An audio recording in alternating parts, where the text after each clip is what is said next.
नमस्कार दोस्तों, मैं हूं आपका दोस्त पवन महाजन। जैसा कि आपको मालूम है, विंटर स्पीति 2025 चालू है और आज हम हैं ताबो में। आज हमारी यात्रा का चौथा दिन है। कल सुबह हम रिकोंगपियो से चले थे। नाको, खाप संगम, मलिंग नाला और सुमड़ो विलेज होते हुए ताबो पहुंच गए थे। रात में हमने दिखाया कि कितनी ठंड यहाँ पर है और ठंड का मुकाबला करने के लिए क्या क्या इंतजाम है। रात तो जैसे तैसे गुजर गई, अब है अगला दिन। ठंड में हालत ऐसी हो गई है कि हमारा मोबाइल फेस आईडी नहीं ले रहा। इतनी पैकिंग करने के बाद टेम्परेचर -17 यहाँ पर दिखा रहा है और हम हैं ताबो के गेस्ट हाउस के बाहर। और अब हमें जाना है ऊपर केव्स देखने के लिए। और यहाँ पर हालत ये है कि छोटे छोटे एक्सरसाइज करने पे भी सांस चढ़ रही है। देखते हैं वहाँ तक पहुँच पाते हैं कि नहीं।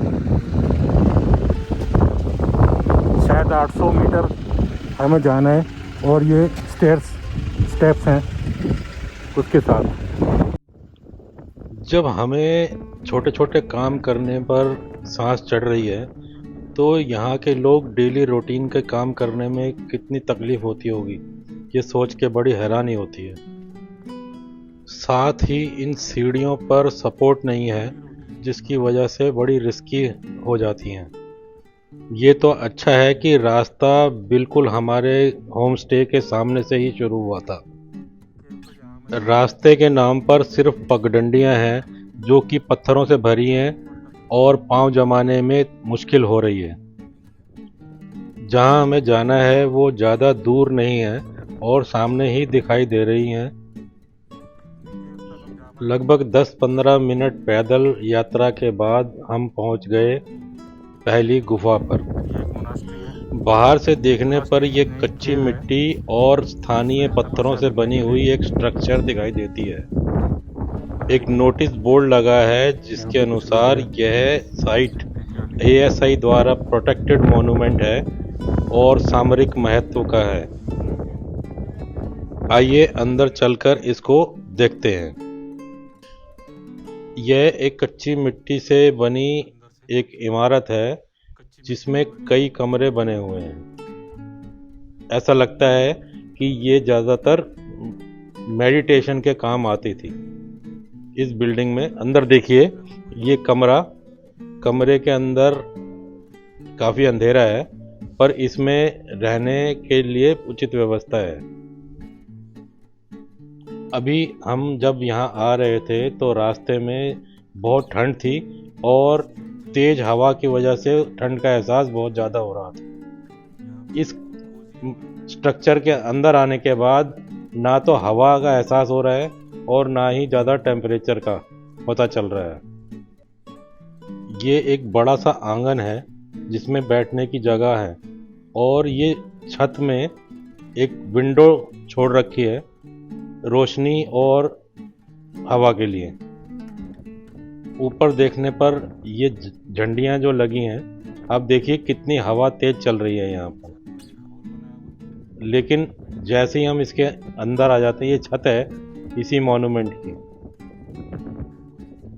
और जैसे नीचे हम अंदर हैं विंडो के नीचे, ये देखिए अंदर आकर यहाँ पर बिल्कुल भी ठंड का एहसास नहीं हो रहा है।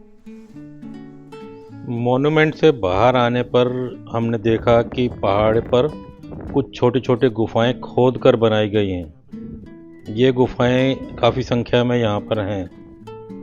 देखभाल की कमी होने के कारण लोगों ने यहाँ पर गंद मचा रखा है। मेरा निवेदन है कि ऐसी जगहों पर ज़रा साफ सफाई का ध्यान रखा जाए। काफ़ी समय यहाँ बिता लिया है हमने और अब वापस चलने का समय हो गया और आज की यात्रा भी आगे शुरू करनी है। तब तक मैं आपको बता दूं कि ताबो जो गांव है ये हिमाचल प्रदेश की स्पीति वैली में बसा हुआ है और 2011 की जनगणना के अनुसार लगभग 600 की आबादी है। लगभग 135 फैमिलीज यहाँ पर रहती हैं। समुद्र तल से लगभग 3050 मीटर ऊपर ताबो एक बहुत ही सुंदर जगह है जो मशहूर है ताबो मोनेस्ट्री के लिए। यहाँ पर 2 मोनेस्ट्रीज बनी हुई हैं। एक मोनेस्ट्री लगभग 1000 साल पुरानी ताबो की ओल्ड मोनेस्ट्री है और साथ में ही वहीं पर बनी हुई एक नई मोनेस्ट्री है। हमारे होम स्टे से लगभग 1.5 किलोमीटर की डिस्टेंस पर ये है ताबो मोनेस्ट्री का मेन एंट्रेंस। आइए अंदर चलकर देखते हैं। ताबो मोनेस्ट्री के विशाल परिसर में आपका स्वागत है। ऐसा माना जाता है कि 996 ईस्वी में तिब्बत के राजा येशे ओ ने इसकी स्थापना की थी। इस हिसाब से ताबो मोनेस्ट्री का इतिहास लगभग 1030 साल पुराना है। ये मिलेनियम मोनेस्ट्री गेस्ट हाउस है। इसकी स्थापना 1996 में की गई, जो कि ओल्ड मोनेस्ट्री की स्थापना का 1000वां वर्ष था। ये है ओल्ड मोनेस्ट्री का मेन एंट्रेंस। आइए अंदर चलते हैं।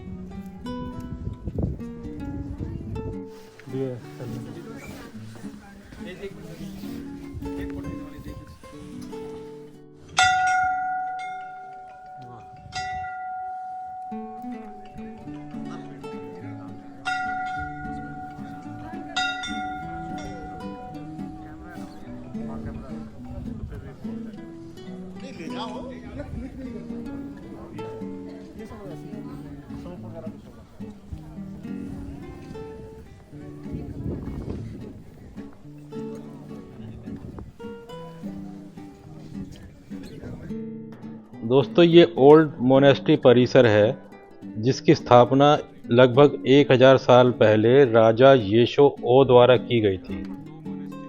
यह एक विशाल परिसर है जिसका निर्माण पत्थर, मिट्टी और लकड़ी से बहुत ही कलात्मक रूप से किया गया है।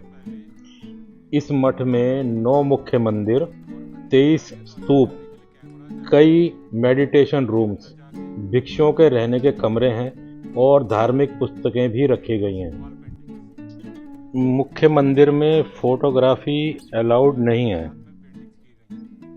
मठ के अंदर भगवान बुद्ध, बोधिसत्व और अन्य बौद्ध देवी देवताओं की प्राचीन मूर्तियां हैं। ये मूर्तियां मिट्टी और लकड़ी से बनी हैं, जिसमें मिट्टी के ही कलर्स किए गए हैं। कुछ में तो सोने से भी कलर किया गया है। इसके अतिरिक्त कई थांका यानी कि कपड़े पर बनी धार्मिक पेंटिंग्स भी रखी गई हैं। इन्हें पूजा और ध्यान के लिए उपयोग किया जाता है। आइए अब परिसर का एक चक्कर लगाते हैं, यानी कि प्रदक्षिणा लेते हैं। ये पूरी बिल्डिंग जो है कच्ची मिट्टी से बनी है। कुछ इसमें स्थानीय पत्थरों का चूरा भी मिक्स है और घास फूस भी है, ऐसा लगता है देखने में। ये देखिए इसका टेक्सचर। और ये बिल्डिंग यहाँ पर 1000 साल से मौजूद है और एक्सट्रीम वेदर, बर्फ और हवाओं को झेलकर भी ये यहाँ पर अभी तक इंटैक्ट खड़ी है। परिसर में जगह जगह ये छोटे छोटे स्तूपास बने हुए हैं, जो अलग अलग कालखंड में बनाए गए। ये देखिए, गिने तो नहीं है पर बताया गया कि यहाँ पर लगभग 23 की संख्या में ये स्तूपास मौजूद हैं, जो पुराने धार्मिक गुरुओं की याद में बनाए गए। आइए अब नई मोनास्ट्री के बारे में भी जान लेते हैं। इस मोनास्ट्री का निर्माण 1996 में his holiness the Dalai Lama के मार्गदर्शन में किया गया। 1996 पुरानी मोनास्ट्री के स्थापना का 1000वां वर्ष था और द दलाई लामा होलीनेस स्वयं इसके उद्घाटन में यहाँ मौजूद थे। इस मोनास्ट्री के निर्माण में परंपरागत तकनीकों और आधुनिक सुविधाओं का ध्यान रखते हुए किया गया है। बहुत ही सुरुचिपूर्ण और कलात्मक ढंग से किया गया। किसी कारणवश ये आज दर्शकों के लिए खुला नहीं है, तो आज हम इसको बाहर से ही दर्शन कर पाए हैं।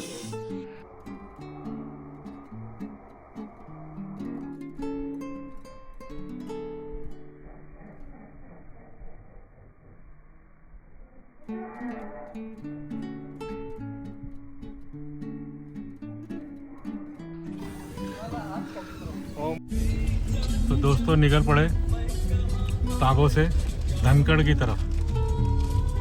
लगभग 1.5 घंटे का समय लगेगा हमें, तो चलते हैं, आगे मिलते हैं धनकड़ पे।